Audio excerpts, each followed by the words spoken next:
Hey there from Howling Peak. This is Chris and Tony. Chris met me and Renee as we were in the parking lot. And can I ask just a quick question, Chris? Like, Yeah. why did you say hi to us, and how's it been since we met about more than an hour ago? Well, we needed help, and Tony was the man. Oh, I knew it. Tony and Renee, they lent their hand and given us the guide up Hailing. Let me get that right. Yeah. We never been up here. It's a beautiful day, and they're wonderful company. Oh, so we love Canmore, we love Alberta, and we're very blessed to be on this mountain today. oh, fantastic. Well, we're happy to have met you. And so, as I mentioned to you a little bit about the work I do, I teach people how to meet people, but I'm usually the one approaching strangers. So can I ask you, for the people who watch this, who are used to me meeting people, like, how did you approach me, a stranger? Like, did you feel uncomfortable doing that? Or like, how is it that you were able to say, hey, can you give us a hand? Oh, you're just open in your heart. You know, you got to talk to people to get places somewhere sometimes. So don't be afraid. Be honest. Go up and just communicate. It's easy as that. Easy as pie. Don't worry about it. Everything will fall into place. People are generally nice. Exactly. Around here anyways. Around these Exactly. I think in Ontario too, because I used to live out there. So that's my thoughts. And then we've also got Trevor and Mike hiking with us here. And of course, Renee. Thanks for your thoughts, Chris. Appreciate it. Cheers.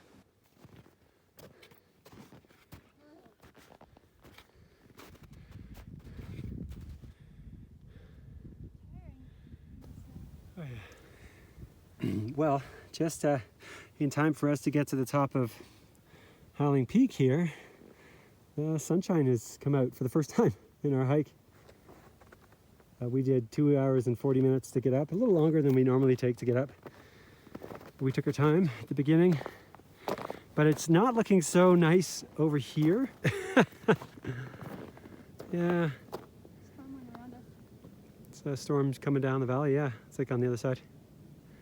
Still beautiful, but a little bit more ominous. We'll get back down in time for the next storm to come. Yeah.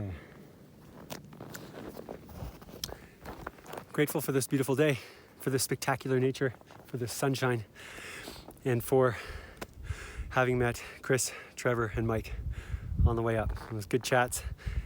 I think I see Chris is just a little bit behind us now. So we'll, Saddle. yeah, he's at the saddle.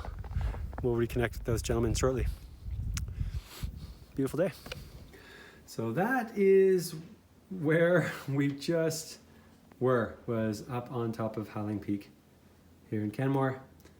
Now we're home looking at this beautiful view from our living room. And it was a good little challenge. It was great. We're definitely out of shape. It's wonderful. Felt great. Another interesting detail about the encounter with these people yesterday is that Chris had mentioned early in the hike that he's a little concerned about the time because they needed to get the rental equipment back to the outfitter's place by 7 p.m. And it didn't look like they'd be back in time. And he asked if I don't even know if he asked, but I just suggested, like, I could just return, I live here, I could just return that equipment for you tomorrow. To which he was very grateful. And as we got split up on the hike, Renee and I were done before the guys were, so just gave them our address and phone number and said, just come by when you're done. And so they came by in the evening and dropped the equipment off. I invited them upstairs for a glass of water. I was like, if you need to use the washroom before you went to Calgary or whatever, like, please help yourself. And we just had a laugh. Like, they were sharing about how much they enjoyed the hike, even though hiking is new to them, and it was a big challenge, but of course really beautiful. And then there was suddenly a glow-in-the-dark juggling show because I felt like performing for them. And it was really just fun to share that art form with these strangers in my living room. And they did seem to appreciate it quite a bit as like a nice surprise towards the end of their trip visiting Alberta. And so, yeah, I suspect I'll see these people again, and I'm really grateful to have met them. Finally, I want to just sort of wrap this video up by sharing how did it happen? How did these people come into my life? And it's actually, there's a section in the book